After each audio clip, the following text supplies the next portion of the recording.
What's going on, guys? It's bluesfpl and welcome back to another Fantasy Premier League video on my channel. Today I'll be going over my GameWeek 35 team and how it did in this triple game week, as well as my GameWeek 36 team and some possible transfers for next game week.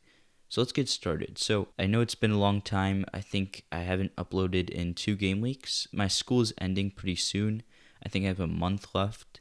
And I'm currently having AP tests, which are advanced placement tests. They're basically high-level classes, and you get college credits in the United States for them if you get a high score. So I had to study for them. I'm still having them, but now I did find time to record videos. And hopefully from now on to the end of the season, the last 3 game weeks, I believe, I can just upload videos for you guys. Also, another thing I want to talk about is the Euros. So there will be a Euro 2020 fantasy game, and I'm thinking about playing it. I might not. I'm looking to kind of go for a vacation during the summer, so I'm not sure how I'll be able to record videos for you guys, but that's just something that's on my mind. I'll put the league code in the description of the video if you guys are interested in joining. But yeah, I'm just kind of looking into it. I'm not too sure if I'm going to play it, but we'll see. So yeah, so let's get started with my game week. So I'll actually show you guys my team. So this is game week 33. This is my team here. It's been quite a while actually, so I had to play Vidra. This is the Spurs blank game week and the Southampton blank game week. Next, so I went through this pattern where I had Bruno and Greenwood, and then I got rid of Bruno for Son, kept Greenwood. Then I got rid of Son for Bruno because United have a triple game week, had a triple game week. They do still play tomorrow, the day of when this video should come out. So let's just go over my team here. I have 88 points. My overall rank right now I think is just above 6K. It still didn't update from today. But I think this is a really good rank, and considering the transfers I made. So I got rid of Son for Bruno.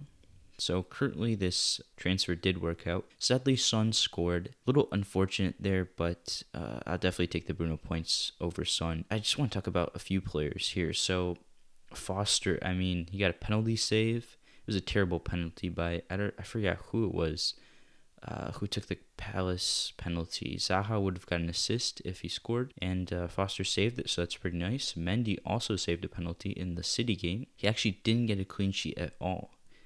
They conceded against Arsenal, which was just a silly mistake. But Mendy didn't even play there, to be honest. Kepa played because Tuchel said that he wants to start him in the FA Cup, so I wanted to give him some minutes. Rudiger also didn't play in that game, so that kind of sucks. So I only got 2 games out of the possible 4 for my 2 Chelsea defenders. So far, Trent has a clean sheet, got a bonus point as well. Digne got a clean sheet, which is really nice. Greenwood, just amazing. He started both games, and he's got a goal in both of them.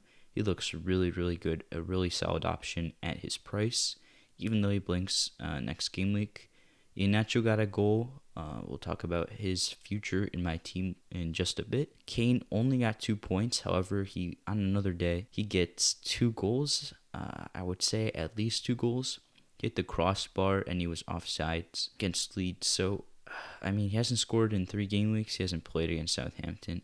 But he hasn't scored in the 2 game weeks where he did play. 1 against Sheffield, 1 against Leeds. These are the games where you expect him to score. Not sure about the Sheffield game where they did win 4-0, so he probably should have returned. But Leeds, very unlucky, so I'll still probably be keeping him. And then on my bench, Vidra got an assist, and I talked about Foster. Lingard's another player I want to talk about in just a second. Another blank, 3 blanks in a row. I understand that Chelsea's a difficult defense, but you probably should be scoring against Burnley and Everton. However, his role is changed. So because Declan Rice is out, he's moved more into a defensive role, and he kind of plays along with Souček, and he's just not getting the chances. And when he is getting the chances, he's just not as clinical as before. So he's not looking like a great option. Veltman actually got injured. There's a chance for him to play next game, which I'm really hoping he does, but he has a calf injury. We'll have to see about that in the press conferences. So let's get into my team for this week, and just looking at it, doesn't look that good. So starting off the bat with a goalie at Foster. He did play both games. Now, Ralph Hasenhüttl, I think that's how you say his name, The Southampton coach did say that he will rotate every 2 games, but then he also said something else in a later press conference where it was just a bunch of scrambling. So I do expect Foster not to play, but maybe with his penalty save against Palace, he does start, but I highly doubt it. So I'm already missing one player out of the 10. We have Trent versus West Brom, really good game for him. Hopefully they can keep a clean sheet there and maybe an assist. Veltman, like I said, is out, so I'm just hoping he can come back because I really don't want to waste another transfer. So that's already 2 players out. Let's just assume he doesn't play. Digne versus Sheffield is really good. Fernandez blanks, he's out, so that's 3 players out. Salah as my captain. I think I'll probably captain him, depending on who I get in this game week, just because he plays West Brom, and West Brom are already relegated, so maybe they start playing their younger players just to give them some experience at the top level. Jota, we'll have to talk about him in a second. Lingard, like I said, we'll talk about him in a second. Kane versus Wolves, really good fixture for him. Hopefully can actually score this game week. Vidra versus Leeds, who I don't really want, but I'm probably going to be forced to play him this week. And then Iheanacho. So straight off the bat, we got 4 players missing probably if Veltman is injured and doesn't start, and if Foster doesn't start. We're missing 4 players, and if you look at my bench, all blanking players, so you can't call them up. So if we go into our transfers, I only have 1 free transfer this week. Now, maybe I could have planned this better, but I just thought that 2 transfers, getting rid of Son for Fernandez, so far it's worked out, just because Fernandez plays a 3 games, so obviously he gets more appearance points. They both did score, so technically if Fernandez did just play that 1 game, Son would be on the same points. But then again, if Fernandez only played 1 game, I probably would have just kept Son. And I wanted Digne. I wanted Digne specifically for double game week. It looked decent. I didn't expect a clean sheet against West Ham, but I'll definitely take it. He plays Aston Villa tomorrow, so maybe gets a clean sheet there, an attacking return, something like that. But then these 2 next fixtures, Sheffield and Wolves, these look like good fixtures. So right now, I only have 1 free transfer. And if we get rid of Foster, Veltman, Bruno, or Greenwood, one of these 2 players, probably Bruno, just because Greenwood is so good at his price, and Iheanacho, that's a -12. And I don't really want to take a -12, to be honest, especially for a goalie. I don't think it's worth it. Even if they return, that's just 2 points more than I would have got because of the -4, depending if they get saves or something like that. Maybe it increases a little bit, but the risk for a goalie, I just don't think it's worth it, to be honest. If I was just taking -4, but because I'm possibly going to take that -12, which I'm really not, then it's really not worth it. Now, we have 3 transfers here. I think a -8 is okay, but I don't really want to take it, to be honest. So we'll have to see here. So these are the players on my transfer radar. Wood is only here for the Sheffield United game. I don't really want him versus Leeds or Liverpool. Maybe he scores, but I just think that there's better strikers with better fixtures. Even though he is on pretty good form, he's been scoring almost every game. Last 3 games, he has 5 goals and assists, so that's really nice. But the other players are players that I'm looking at. So obviously, if I'm not going to get a goalie, I'm not going to go for Meslier. That's pretty obvious. I think the only defender I'm looking at right now is Dallas. Just because of his attacking returns, he's been scoring. Leeds have improved on the defensive side, so I think he's a pretty good guy. Burnley, Southampton, and West Brom. Now, obviously, Chris Wood plays for Burnley, so maybe doesn't get a clean sheet there, but I also have Vidra, so it kind of goes against each other, but I think he's the only good defensive option. And if Veltman can play, I'm just going to keep Veltman. So let's assume Veltman is healthy, which he's probably not going to be, but let's assume that. So now we're taking a -4. So now we have to look at the midfield spot and the striker spot. So in the midfield, I have Son, Mahrez, Rafinha, Foden, and Bale on my watch list. Bale really isn't on the watch list. He's just there if I want to take a punt, really. Foden, I'm not really too sure. He's cheap, but money isn't really that much of a luxury right now. Now, Rafinha, Mahrez, and Son are players I'm looking at. If I really want someone that's nailed on, plays every game, plays every minute, I'll get Son. But if I do want to go for a punt, I'll go for Mahrez.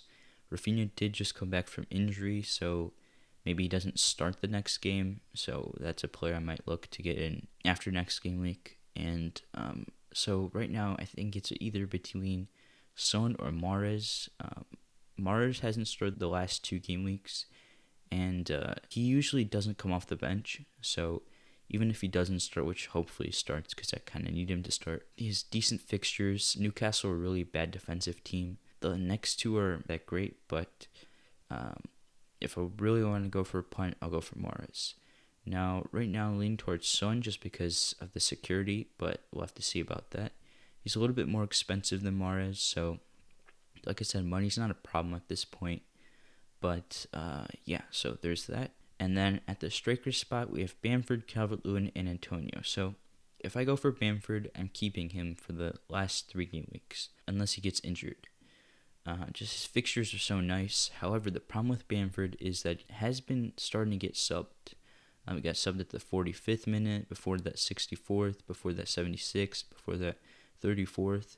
The last 2 game weeks, the 58th minute and the 78th minute.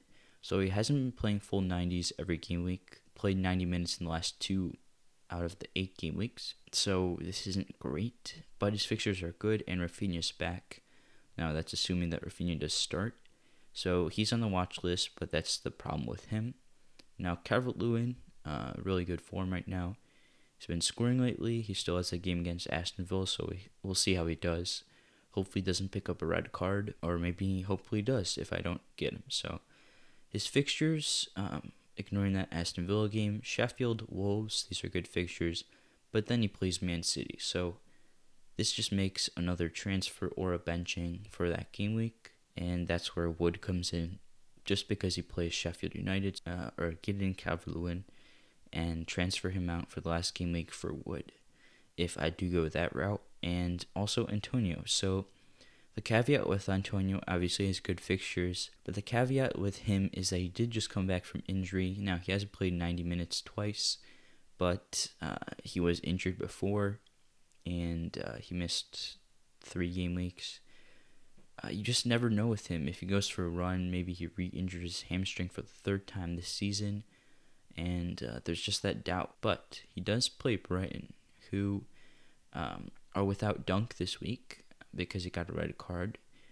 Possibly without Veltman, without Maupay because he got a red card after the game. This is a pretty decent fixture for West Ham players. So that's the decisions I have to make. And I'll let you guys know on my Twitter, at bluesfpl, probably 2 hours before the deadline, because I do have another AP test. I think it's like 2 hours before the deadline it will start. So I'll have to make my decisions like 3 hours before the deadline. Hopefully all the team news is out by then. Hopefully there's no injuries or anything. But yeah, that's just some stuff I'm looking at. So right now it would be Dallas, Son, and probably Bamford or Antonio. Maybe even Calvert-Lewin, we'll see. And those are the transfers I'm probably going to make. I'm going to have to take a -8, and it's not pretty. But based on the points I'm getting right now, I think the -8 is probably worth it. Having 80 points at this point, and having all these players who can get me more points tomorrow as well, just increase that rank. And yeah, so if you're new to this channel, if not yet subscribed, and you enjoy my content, please make sure to do so. If you like this video, you can leave a like. And if you guys have any questions about your game week team or players you're trying to get in, please leave them in the comments down below, and I'll be sure to answer them. So guys, thank you so much for watching this video, and I'll see you guys in the next video, probably next game week.